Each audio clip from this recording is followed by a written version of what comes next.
Gold, trusted gold buyers. మీరు తాకట్టు పెట్టిన బంగారాన్ని విడిపించి ఈ రోజు ఉన్న మార్కెట్ ధరకు కొనబడను. పరిస్థితులపైన ఆధారపడి ఉంటుంది కొన్ని సందర్భాల్లో. ప్రభుజీ కరెక్టే మీరు చెప్పారు, ఓర్పు ఉండాలి, సహనం ఉండాలి, భగవద్గీతలో కూడా ఉంది.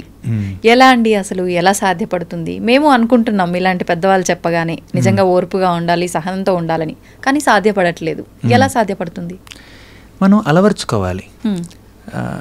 ఇప్పుడు ఏ సందర్భాల్లో మీరు అసహనానికి గురవుతారు, ఏ సందర్భాల్లో మీకు కొంచెం చిరాకుగా, ఇరిటేటింగ్గా సహించలేకపోతారు, ఓర్పు వహించలేకపోతారు. సమస్య వచ్చింది, ఇంకా నేను ఏం చేయలేను, దీన్ని సాల్వ్ చేయలేను, ఇంకా నేను ఇది అనుభవించాల్సిందే తప్పదు అనే ఒక పరిస్థితుల్లో వస్తుందేమో అని నా ఆలోచన. సహనం కోల్పోతాం. సహనం కోల్పోయి ఏం చేస్తుంటారు? మన పైన ప్రభావితం అవుతాయి, ఏదో ఒక ఇబ్బంది వస్తుంది, పరిస్థితులు ప్రభావితం అవుతాయి. ఇప్పుడు సహనం కోల్పోయిన వారు అప్పుడప్పుడు కోప్పడతారు, నలుగురిని తిడతారు, కొడతారు, ఎదుటి వారిని ఒక కల్ప్రిట్గా చూస్తారు, మీ వల్లే నేను బాధపడుతున్నాను అంటారు, చాలా నెగిటివ్ మైండ్ సెట్లోకి వెళ్ళిపోతుంటారు. కొంతమంది సూసైడ్ కూడా చేసుకుంటారు అది భరించలేక. ఇవన్నీ నెగిటివ్ అనమాట. మన సూక్ష్మ శరీరంలో 3 ఉన్నాయి. ఇప్పుడు స్థూల శరీరంలో కనిపించేటటువంటి దేహంలో ఏమున్నాయి? కళ్ళు, నోరు, ముక్కు, చెవి, ఇవన్నీ ఉన్నాయి, బయటకు కనిపిస్తున్నాయి. కానీ కనపడనటువంటి ఒక సూక్ష్మ శరీరం లోపల ఉంది. అందులో ఏమున్నాయి తెలుసా మీకు? MBE, మనస్సు, బుద్ధి, అహంకారము. మనస్సు, బుద్ధి, అహంకారం. సహనాన్ని కోల్పోయిన వ్యక్తి సాధారణంగా మనస్సు చేత ప్రభావితుడవుతాడు, బుద్ధి వాడలేకపోతాడు. ఇంతకీ మనసుకి బుద్ధికి తేడా ఏమిటో తెలుసా? మనసులో ఎమోషన్స్ ఉంటాయి, భావోద్వేగాలు ఉంటాయి, కోరికలు ఉంటాయి, ఇష్టాలు ఉంటాయి, అయిష్టాలు ఉంటాయి. ఎమోషన్స్, ఫీలింగ్స్, డిజైర్స్, థాట్స్, ఇవన్నీ మనసులో ఉంటాయి. కానీ ఆ ఉన్న ఎమోషన్స్ కానీ కోరికలు కానీ అవి కరెక్టా తప్ప అన్నటువంటి ఆ విచక్షణ జ్ఞానం మనసులో ఉండదండి, బుద్ధిలో ఉంటుంది. మనసుకు అనిపిస్తుంది నాకు ఐస్ క్రీమ్ తినాలి అనిపిస్తుంది. మనసుకు అనిపించగానే ఇంద్రియాలన్నీ మనసు యొక్క సేవకులు కాబట్టి వెంటనే కళ్ళు ఐస్ క్రీమ్ చూస్తాయి, కాళ్ళు ఐస్ క్రీమ్ పార్లర్కి తీసుకువెళ్తాయి, చేతులు జేబులో డబ్బు తీసి వాడికి ఇచ్చి ఐస్ క్రీమ్ తీసుకుంటాయి, నోరు టేస్ట్ చేస్తుంది. మనసులో కోరిక వచ్చింది, ఇంద్రియాలన్నీ చక్కగా ఫాలో అవుతుంది అనమాట మనసుని. కానీ బుద్ధి ఉంది. బుద్ధి ఏమంటుందంటే, మనస అనవసరంగా నువ్వు ఐస్ క్రీమ్ తినాలని కోరుకోవద్దు, ఎందుకంటే డాక్టర్ చెప్పాడు నీకు అది నీకు ఆరోగ్యానికి మంచిది కాదు అని. మనసుకి కోరిక మాత్రమే ఉంటుంది ఐస్ క్రీమ్ తినాలని, కానీ బుద్ధికి విచక్షణ ఉంటుంది. ఇది మంచి, ఇది చెడు, ఇది తప్పు, ఇది ఒప్పు అని విచక్షణ ఉంటుంది. ఇప్పుడు అసహనానికి గురయ్యి మనం ఏదైనా తప్పు పని చేస్తే, నలుగురిని తిట్టినా లేదంటే ఇంకేదైనా అనవసరమైనటువంటి పని చేసినా, అప్పుడు బుద్ధి ఆ మనసును నియంత్రించాలి. మనం బుద్ధిని పెంచుకుంటే, మన బుద్ధిని షార్పెన్ చేసుకుంటే, ఇంటెలిజెన్స్ని షార్ప్ చేసుకుంటే, అప్పుడు ఆ షార్పెన్ ఇంటెలిజెన్స్, పరిపక్వత చెందినటువంటి ఆ బుద్ధి మనసుని అదుపులో పెడుతుందన్నమాట. అప్పుడు మనం సహనాన్ని చూపించగలుగుతాం. ఇంతకీ ఆ బుద్ధి షార్ప్ ఎలా అవుతుంది? చక్కటి ఆధ్యాత్మిక గ్రంథాలు చదవడం ద్వారా, మనకన్నా బుద్ధిమంతుల నుంచి నేర్చుకోవడం ద్వారా, మనకన్నా వివేకవంతుల నుంచి చక్కగా అభ్యసించడం ద్వారా, వారి యొక్క మార్గదర్శకత్వంలో మన బుద్ధి కొంచెం రిఫైన్డ్గా మారుతుందన్నమాట. అలా రిఫైన్ అయినటువంటి ఆ ఇంటెలిజెన్స్తో మనం మనసుని అదుపులో పెట్టుకుంటాం. మనసు అదుపులో ఉంటే ఇంద్రియాలు కూడా అదుపులో ఉంటాయి. మనసులో వచ్చిన కోపమే కళ్ళల్లో అలా ఎర్రగా కనిపిస్తుంది అనమాట, తెలిసిపోతుంది. మనసులో ఉన్న ఎమోషన్ శరీరంలో ఎక్స్ప్రెషన్గా మారుతుంది. కోపం వచ్చిన వాడికి ఏమిటంటే మనసులో కోపం ఉంటుంది, బ్రీతింగ్ హెవీ అవుతుంది, నోట్లో నుంచి చాలా తిట్లు వస్తున్నాయి, తర్వాత కాళ్ళతో తంతున్నాడు, చేతులతో కొడుతున్నాడు. ఇదంతా ఈ ఎక్స్ప్రెషన్ అంతా ఏమిటి? మనసులో ఉన్న ఎమోషన్ వల్ల. ఆ ఎమోషన్ కంట్రోల్ చేయడానికి బుద్ధి ఉండాలి. ఆ బుద్ధితో మన మనసుని కంట్రోల్ చేస్తే ఈ ఎక్స్టర్నల్ ఎక్స్ప్రెషన్స్ ఉంటాయి చూడండి, అసహనం ఎక్స్ప్రెషన్స్, అవన్నీ తగ్గుతాయి అన్నమాట. భక్తి ఉండాలి ఖచ్చితంగా. ఆధ్యాత్మిక భావన ఉంటే అప్పుడు బుద్ధి ఆటోమేటిక్గా షార్ప్ అవుతుంది అనమాట. నేను మామూలుగా చెప్పాను, నేను జస్ట్ సాధారణ భౌతికంగా నేను పరిస్థితుల ప్రభావం వల్ల పరిస్థితులకు అనుగుణంగానే చెప్పాను నేను. కాకపోతే భక్తి అంటే ఇంకా యాడ్ అవుతుంది అనమాట. ప్రభుజీ, భక్తి నేను ఒక మాట అన్న, ఆధ్యాత్మికత భక్తి ఏంటి, ఆధ్యాత్మికత ఏంటి, రెండింటి మధ్య వ్యత్యాసం ఉందా, రెండు ఒకటినా? అంటే రెండు ఒకటిగా కూడా మనం తీసుకోవచ్చు. అది they are two ways of saying the same thing. Okay. ఆధ్యాత్మికత అంటే స్పిరిచువల్ లైఫ్. మన ఆలోచనలు ఆధ్యాత్మికంగా ఉండాలి, మన పనులు కూడా ఆధ్యాత్మికంగా ఉండాలి, అన్ని ఆత్మకు సంబంధించినటివి ఉండాలి. ఓకే. ఆత్మకు సంబంధించినటువంటి పనులని ఆధ్యాత్మిక కార్యాలు అంటారు. ఓకేనా? అది ఆధ్యాత్మిక జీవనం. ఇప్పుడు భక్తి అంటే భక్తి అంటే ఆత్మకి భగవంతుడి పట్ల ఉన్న భావన భక్తి. ఓకే. ఆత్మ ఎవరు ఇంతకీ? భగవంతుడు అంశ. ఓకే. కృష్ణుడు భగవద్గీతలో ఏమన్నాడు? 15వ అధ్యాయంలో మమైవాంశో జీవలోకే జీవభూత సనాతనః మమ ఏవ అంశో జీవలోకే. ఈ సృష్టిలో ఉన్నటువంటి జీవులందరూ నా యొక్క అంశలు. మీరు భగవంతుడి యొక్క అంశ, నేను భగవంతుడి యొక్క అంశ. ఇక్కడ ఈయన ఆయన వాళ్ళందరూ భగవంతుడి యొక్క అంశలే. అవునా? మనం భగవంతుడి యొక్క అంశలం కాబట్టి అంశలుగా మనకి భగవంతుడి పట్ల ఉన్నటువంటి ఆ భావన భక్తి. ఆ భావనతో మన కార్యక్రమాలు చేస్తే, మనం ఏ పని చేసినా ఆ భావనతో చేసామనుకోండి, అదే ఆధ్యాత్మిక జీవనం. ఓకే. సో భక్తి ఆధ్యాత్మిక జీవనం అల్టిమేట్గా ఒకటే. ప్రభుజీ, ఇందాక మనం మాట్లాడుకున్నాము కోపము, అసూయ, ఓర్పు, సహనము ఇలాంటి వాటి గురించి, ఈ కంట్రోల్ చేయడం గురించి. అయితే ముఖ్యంగా చాలా మంది చెప్తుంటారు, మీరు అన్నారు భక్తి భావంతో ఆధ్యాత్మిక మార్గంలో స్పిరిచువల్గా ఉంటే ఇవన్నీ ఆటోమేటిక్గా వస్తాయని. కొంతమంది చెప్తుంటారు ఎటువంటి ఆధ్యాత్మిక భావన లేకపోయినా ఒక ధ్యానం చేయటం వల్ల ఇవన్నీ కూడా కంట్రోల్ చేయగలము అని చెప్పి. ఎలా సాధ్యపడుతుంది? ధ్యానం దేని మీద చేస్తారు? అంటే మనం భగవంతుని ఒక కేంద్రంగా చేసుకొని దానిపైన ధ్యాస పెడతాము, శ్వాస పైన ధ్యాస పెడతాము, రకరకాలుగా చెప్తుంటారు కదా. ధ్యానం అంటే మెడిటేషన్.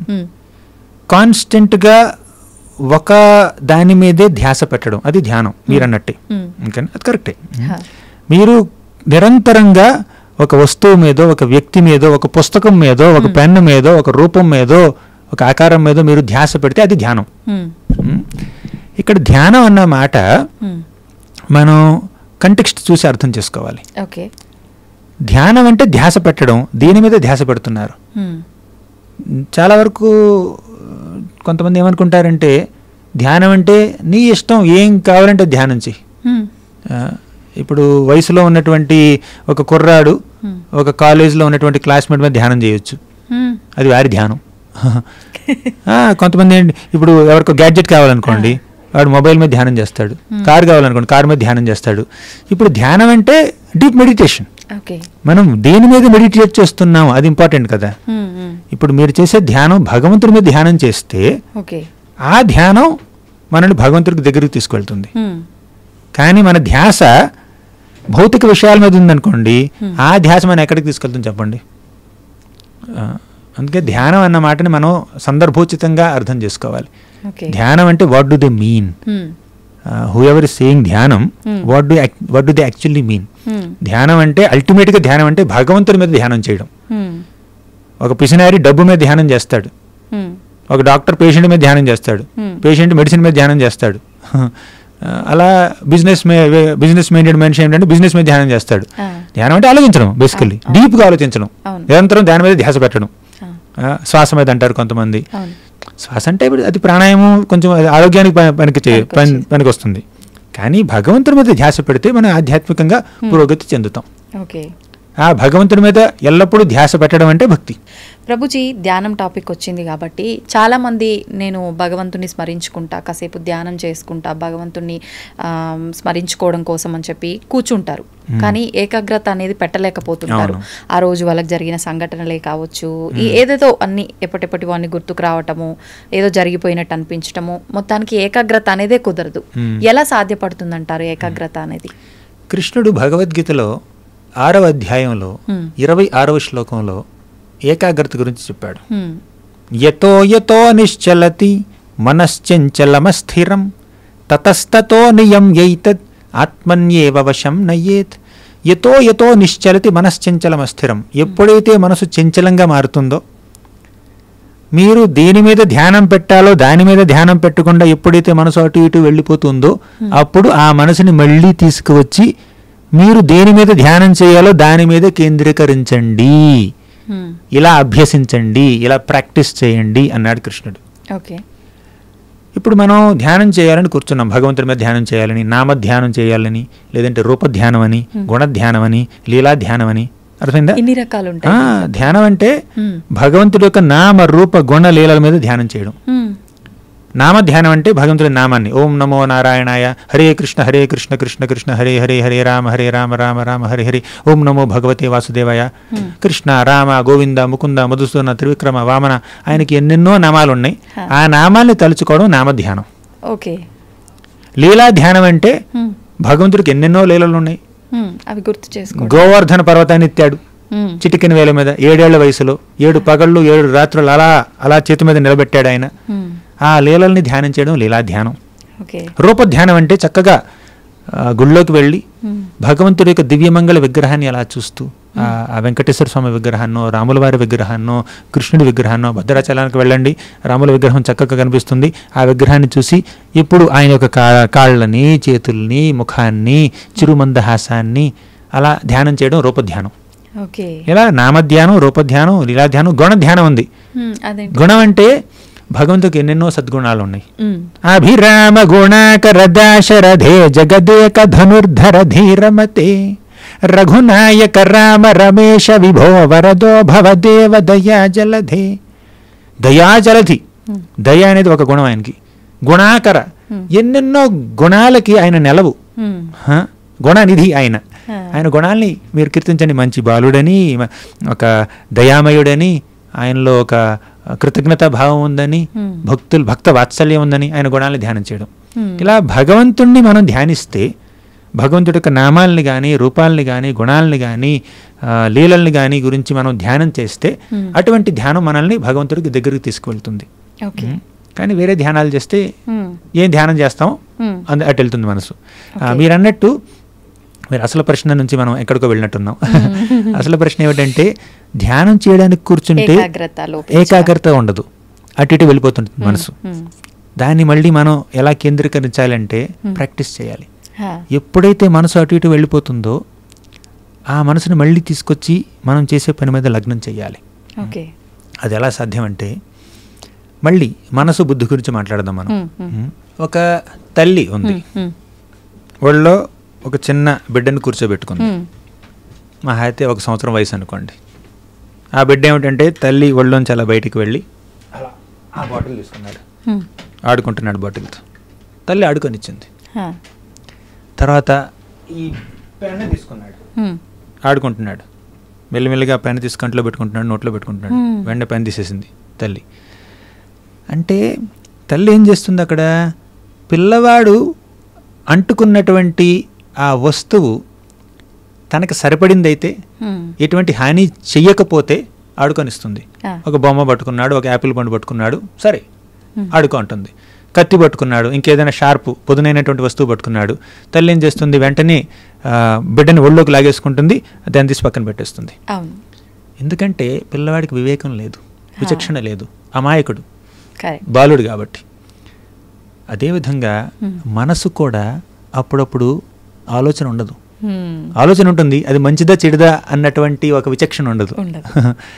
కానీ బుద్ధికి ఉంటుంది. బుద్ధి తల్లి పాత్ర వహించి మనసుని ఒక బిడ్డగా పరిగణించి, ఎప్పుడైతే మనసు చెడ్డ విషయాల గురించి, అనవసరమైనటువంటి విషయాల గురించి ఆలోచిస్తుందో అప్పుడు వెంటనే బుద్ధి మనసుని వెనక్కి లాగాలి.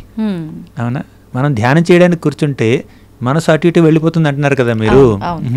ఆ మనసు ఆ రెస్ట్లెస్ చైల్డ్ లాంటిది అనమాట. చంచల స్వభావం ఉన్నటువంటి ఆ బిడ్డ లాంటిది. ఎప్పుడైతే బిడ్డ చంచలంగా అవి పట్టుకుంటున్నాడో తల్లి వెంటనే నియంత్రిస్తుంది కదా బిడ్డని. అదేవిధంగా బుద్ధి కూడా మనసును నియంత్రించాలి. వద్దు, దాని గురించి ఆలోచించొద్దు, ఎక్కడ ధ్యాస పెట్టు, నామధ్యానం చేయి, భగవంతుడి రూపధ్యానం చేయి అని మనసుని మళ్ళీ వెనక్కి తీసుకురావాలి. మన ఆధీనంలోకి మనం తెచ్చుకోవాలి. కరెక్ట్.